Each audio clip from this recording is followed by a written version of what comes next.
अभी ग्लाइफोसेट का स्प्रे करा था लेबनान के सदर्न विलेजेस में, किसने किया था? इजराइल ने। अब ये जो ग्लाइफोसेट है, पहले इंडिया की कंडीशन याद रख लेना, टी प्लांटेशन में और कुछ नॉन क्रॉप कमर्शियल जो प्रोडक्ट्स होती हैं उसके लिए लीगल है अभी भी कि आप यूज कर सकते हो, पर डिस्पाइट बैन के बड़ी सारी स्टेट्स आज भी इसको हर्बिसाइड की तरह यूज कर रही हैं जो ग्लाइफोसेट है। ओके, सबसे पहले लेबनान को अगर मैप के ऊपर देखोगे, यहाँ पे इजराइल है, यहाँ पे छोटी सी कंट्री दैट इज लेबनान की कैपिटल आ जाएगी बेरुत। लेबनान में ही इजराइल ने पेजर अटैक भी करा था, ये लास्ट ईयर के स्टार्टिंग में किया था, नहीं लास्ट मतलब अब 26 चल पड़ा ना, हाँ, तो पेजर अटैक करा था, तो काफी ज्यादा पॉपुलर रहे ये उस टाइम पे भी। उसके बाद यहाँ पे एक रिबेलियन ग्रुप मिलेगा आपको, हिजबुल्लाह, तो ये कॉन्फ्लिक्ट भी काफी लंबे अर्जे से चल रहा है बिटवीन इजराइल एंड हिजबुल्लाह। और वहीं पे इजराइल में देखोगे यहाँ पे हमास ग्रुप मिल जाएगा आपको।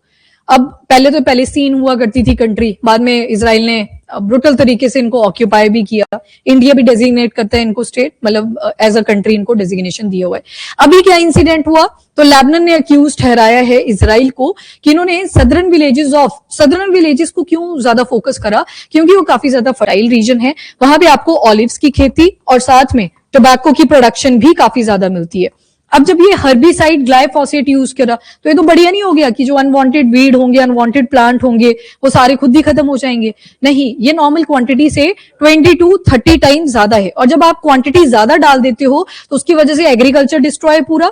नंबर 2, सॉइल की फर्टिलिटी खत्म, वो जो पॉलिनेटर थे वहां पे इंसेक्ट वगैरह आ जाते हैं, वो भी खत्म, और साथ में ये कार्सिनोजेनिक है। वर्ल्ड हेल्थ ऑर्गेनाइजेशन ने बोला है कि ग्लाइफोसेट इज प्रोबेबली कार्सिनोजेनिक, ये वर्ड एज इट इज ही यूज करना है, प्रोबेबली कार्सिनोजेनिक। शायद सब में कैंसर ना हो पर कईयों में कैंसर इंड्यूस हो सकता है, प्रोबेबली कार्सिनोजेनिक इन नेचर, ये वर्ल्ड हेल्थ ऑर्गेनाइजेशन ने खुद बोला हुआ है।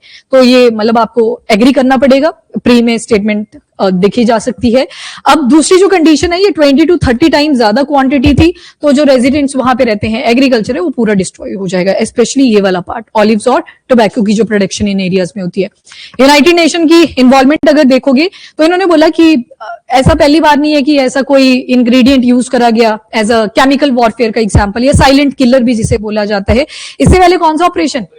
Wrench Hand operation Ranch Hand Vietnamese war के टाइम पे यूएस ने यूज करा था, 1961 to 1971 का टाइम पीरियड था, पर उन्होंने क्या यूज करा था? एजेंट ऑरेंज में जो कंटामिनेशन थी डायोक्सिन की थी, इसका शॉर्ट में याद रख लेना TCDD, इसकी फुल फॉर्म वो जैसे टेट्राक्लोरोडाइथाइल, वो समथिंग लाइक दैट वैसे निकल के आएगी, तो कल लगा सकते हो, TCDD याद रख लेना, मतलब ये कि पहला जो लेटर है उसको देख लेना, डायोक्सिन। अभी हेल्थ रिस्क काफी ज्यादा है, इवन इंडिया में अगर देखोगे ग्लाइफोसेट वैसे तो बैन करने को बोला था, पर टी प्लांटेशन में बड़े सारे अनवांटेड वीड्स उग जाते हैं जिसकी वजह से कल्टीवेशन कई बार खराब हो जाती है, उतनी आउटपुट नहीं निकल के आती, तो वहां पे ग्लाइफोसेट अलाउड है। इसके अलावा और भी नॉन क्रॉप्स हैं जो कमर्शियली यूज करी जाती हैं, वहां पे भी ग्लाइफोसेट का यूज होता है। बैन तो है बाकी स्टेट्स के अंदर कि बाकी क्रॉप्स में आपने यूज नहीं करना है, पर उसको यूज कर लिया जाता है इलीगल तरीके से, ठीक है। एंड इजरायली डिफेंस फोर्सेस ने कुछ नहीं रिस्पॉन्स किया इसके ऊपर कि हो गया स्प्रे तो हो गया, वैसे वाली सिचुएशन। एनीवेज हाईलाइट बहुत ज्यादा हुआ है इंटरनेशनली कि इन्होंने यूज करा हुआ है। ग्लाइफोसेट की रिस्ट्रिक्शन इंडिया के अंदर कौन देखता है? तो ministry of agriculture and farmers welfare, और रिस्ट्रिक्टेड यूज है ग्लाइफोसेट का क्योंकि इसके हेल्थ हैजार्ड्स बहुत ज्यादा हैं ह्यूमंस के ऊपर, एनिमल्स के ऊपर। नए रूल्स के हिसाब से जिन कंपनीज को सर्टिफिकेट ऑफ रजिस्ट्रेशन मिल गया था कि आप इसको प्रोड्यूस करें, बनाएं और बेचें, वो वापस करने की बात करी थी कि कंपनी उस सर्टिफिकेट ऑफ रजिस्ट्रेशन को वापस कर देंगे रजिस्ट्रेशन कमेटी के पास ही। लीगल बेसिस अगर देखें तो पनिशेबल है अगर नॉन कंप्लायंस करी जाती है किसी भी कंपनी के थ्रू, इंसेक्टिसाइड एक्ट 1968 के अंडर। ग्लाइफोसेट एक हर्बिसाइड है, वीड किलर है जो अनवांटेड प्लांट्स को किल कर देता है। 1970 में इसकी डेवलपमेंट होती है। साइंटिफिक नेम इसका चला जाता है एन फॉस्फोमिथाइल ग्लाइसिन, ये आयुपेक नेम है, कॉमन नेम और आयुपेक नेम, जैसे इथेनॉल आपने पढ़ा तो इथेनॉल का ही एक कॉमन नेम भी होगा, तो उस तरह से आयुपेक नेम होते हैं। और ये स्प्रे करा जाता है प्लांट की लीव्स पे, और मैंने आपको बताया भी था EPSP सिंथेटेज था जो अमीनो एसिड्स बनाता है, और ये अमीनो एसिड प्लांट की ग्रोथ में हेल्प करते हैं। अब ये सबसे पहले ग्लाइफोसेट इसी को रोक देता है, इनहिबिट कर देता है। अब जब ये इनहिबिट हो गया, ना अमीनो एसिड बनेंगे ना तो प्लांट ग्रो करेगा, मतलब उसकी डेथ हो जाएगी। ये अनवांटेड प्लांट के केस में था। पर अगर 20 to 30 टाइम जैसे लेबनान में स्प्रे करा गया इजराइल के थ्रू, तो उससे बहुत ज्यादा डिजास्टर्स आ सकते हैं, डिवास्टेशन हो सकती है, एग्रीकल्चर वगैरह खराब हो जाते हैं। इंडिया के अंदर tea plantation, specially West Bengal और असम, वहां पे ग्लाइफोसेट का काफी ज्यादा यूसेज है। करंट हाई यूज, ये तो देखो यहाँ पे अलाउड है, टी प्लांटेशन का स्पेशल मेंशन करा हुआ है। Legal approval only for tea plantation और एसोसिएटेड नॉन प्लांटेशन एरिया, जो भी नॉन प्लांटेशन के वहां पे एरियाज होंगे वहां पे ग्लाइफोसेट का यूज करा जा सकता है। पर अभी के टाइम पे आप सबसे ज्यादा यूसेज अगर देखें तो वो महाराष्ट्र के अंदर है। शुगर केन, मेज, फ्रूट क्रॉप्स, इनमें ये यूज कर रहे हैं, डिस्पाइट मना करी गई है कि इसको यूज नहीं करना है, पर इलीगली काफी ज्यादा यूज करा जा रहा है। की कंसर्न तो प्रोबेबली कार्सिनोजेनिक, कैंसर तो होगा ही, उसके अलावा बाकी के ऑर्गन्स वो भी टॉक्सिसिटी आपको देखने को मिलेगी, फेलियर होते हुए दिखाई देंगे। Neurotoxicity, immunotoxicity, immune system impacted, central nervous system, peripheral nervous system सब खत्म, skin irritation, swelling, burning, blood. अब देखो ऊपर की तरफ को जाओगे, डेंजरस दिखाए गए हैं सिम्टम, नीचे को आओगे इनिशियली ऐसे होता है ना, शुरू कोई भी सिम्टम होता है या स्किन पे इरिटेशन होगी, इन्फ्लेमेशन होगी, उसके बाद बर्निंग इफेक्ट देखने को मिलेंगे। ग्लोबल रिस्पांस, 35 प्लस कंट्रीज ऐसी हैं जिन्होंने ग्लाइफोसेट को बैन करके रखा हुआ है, रिस्ट्रिक्शन लगा रखी है, जैसे श्रीलंका है, France, Canada, Netherland, Israel, Argentina. Next, illegal and unsafe use, pan India देखो 2020 का, तो जो ग्लाइफोसेट है 20 प्लस क्रॉप्स पे इलीगली यूज करा जाता है। आपने देखा ना, सिर्फ टी प्लांटेशन या फिर जो नॉन प्लांटेशन एरियाज है वहां पे यूज कर सकते हैं। तो विदाउट सेफ्टी गियर्स के मतलब जब स्प्रे करा जाता है, जैसे कवर करने को बोलते हैं ना प्रॉपर की, ये ना सिर्फ ग्लाइफोसेट, जो भी आप एनपीके फॉर्म ऑफ फर्टिलाइजर्स का भी यूज करते हो तब भी बोला जाता है कि मास्किंग प्रॉपर करनी है, हाथ पे ग्लव्स होने चाहिए। अनट्रेन्ड तरीके से यूजर इसको यूज करते हैं, मतलब सीधा स्प्रे करो कुछ नहीं होता। एनवायरमेंटल और agricultural threat, illegal herbicide tolerant crops, मतलब फर्टिलाइजर की क्वांटिटी इंक्रीज कर रही है, सॉइल की एसिडिटी बढ़ रही है, जो क्रॉपिंग है वैसे पैटर्न नहीं अटेन कर पा रहे, और आपने क्रॉप्स के बारे में पढ़ा हुआ है कि सबको कुछ लमसम जो नंबर होता है पीएच का वो चाहिए होता है। मास किलिंग ऑफ पीपल, कोई भी बेस हो सकता है, उनका रिलीजन हो सकता है, ट्रेडिशन हो सकता है, कल्चर हो सकता है, बहुत से लोगों को मार दिया गया। तो वैसे ही एक आती है इकोसाइड, यहाँ पे इकोसिस्टम को डिस्ट्रॉय करा जाता है। कई बार ऑयल स्पिलिंग कर दी अगर पानी के अंदर, तो ऑयल स्पिलिंग भी किसका एग्जाम्पल है, इकोसाइड, क्योंकि वहां पे मछलियां वगैरह मर जाएंगी।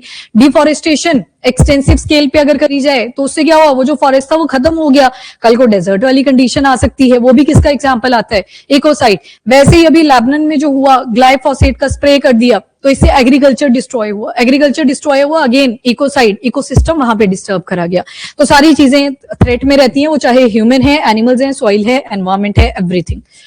And 50 years of Vietnam war, ये भी याद करी गई। तो वियतनामीज वॉर का टाइम पीरियड चल रहा है फ्रॉम 1961 टू 1971। 72 मिलियन लीटर्स तक का जो डायोक्सिन था, मतलब एजेंट ऑरेंज था, डायोक्सिन के साथ कॉन्टामिनेटेड था। Operation Ranch Hand, operation Ranch Hand के तहत, मतलब अभी वेपन्स की आवाज नहीं आ रही थी तो इन्होंने बोला कि कोई साइलेंट किलर यूज कर लेते हैं, जिसका नाम था एजेंट ऑरेंज। उसको स्प्रे कर दिया जाता है वियतनाम के ऊपर, क्योंकि फॉरेस्ट वाला एरिया था, ट्रूप्स वहां पे छुपा करते थे, इन्होंने बोला जगह नहीं रखनी है ट्रूप्स के लिए। तो जो जंगल की कैनोपी थी सारी डिस्ट्रॉय हो जाती है, मतलब पहले पेड़ दिखते थे, बाद में वो पलटे हुए दिखेंगे आपको। तो नंबर 1 एग्रीकल्चर के ऊपर इंपैक्ट। आज भी पॉपुलेशन वहां पे देखते हो, बच्चों में बर्थ डिफेक्ट्स काफी सारे हैं, मेंटल इंस्टेबिलिटीज हैं, और जो वेटरन्स हैं जो सर्वाइव कर गए थे वियतनामीज वॉर के टाइम पे, कैंसर की कंडीशन, क्रोनिक इलनेस से सफर कर रहे हैं। तो मतलब ये जितने भी केमिकल वॉरफेयर यूज करे जाते हैं, इसका इम्पैक्ट लॉन्ग लास्टिंग आपको मिलेगा। इवन ये जो डायोक्सिन भी होता है, इसका काफी ज्यादा नेगेटिव इम्पैक्ट रहता है। ये सारा वही डाटा है, 2.6 to 3.8 मिलियन वेटरन जो कैंसर से सफर कर रहे हैं, क्रोनिक इलनेस से कर रहे हैं।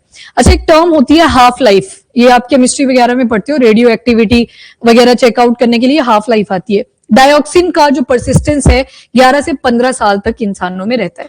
अब 11 से 15 साल तक इंसान में रहेगा, वो रिप्रोड्यूस भी करेगा उस टाइम पीरियड में, वो अगली जनरेशन में भी जाएगा। तो बर्थ डिफेक्ट वो आगे से आगे पास ऑन ही होते जा रहे हैं, और इसी वजह से WHO ने इसको क्या बोला है, परसिस्टेंट ऑर्गेनिक पॉल्यूटेंट। तो ये काफी लंबे अरसे तक एनवायरमेंट के ऊपर भी कॉन्सिक्वेंसेस शो करता है, और उसके अलावा ह्यूमंस के ऊपर भी हेल्थ कॉन्सिक्वेंसेस शो करता है। तो ये ध्यान में रखना। बच्चों में कैसे खत्म होएगा, 1961 टू 1971 का टाइम पीरियड है, ठीक है, जब ये स्प्रे करा गया।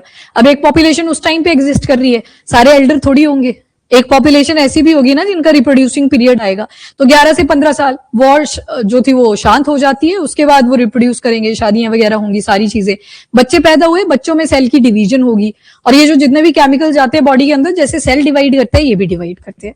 अब ऐसे ऐसे डिवीजन चलेगी, वो ग्रो करेगा तो परसिस्टेंट तो है ना डायोक्सिन, अभी भी डाइल्यूट नहीं होती। सुनो, जितने भी कॉन्टामिनेंट्स होते हैं जब वो सेल के साथ डिवाइड करते हैं ये डाइल्यूट नहीं करते, ये बढ़ते हैं अलग, तो डिवीजन के साथ साथ ये बढ़ते चलते हैं। तभी तो अभी तक जनरेशन्स में देखने को मिल रहा है। जब आपका हिरोशिमा और नागासाकी वाला इंसिडेंट हुआ था, तब तो वो केसेस आने नहीं चाहिए थे आज के टाइम पे, पर आज भी दिख जाते हैं। क्यों? क्योंकि वो परसिस्टेंट था। जो हाइड्रोजन का रेडियो एक्टिविटी था, सॉरी हाइड्रोजन बोल दिया, प्लूटोनियम था और दूसरा आपका यूरेनियम था, परसिस्टेंट था, रेडियो एक्टिविटी थी। तो 11 से 15 साल तो एक ह्यूमन की बात हुई है, वो जो आगे पास ऑन हुआ उनकी बात नहीं यहाँ पे की गई।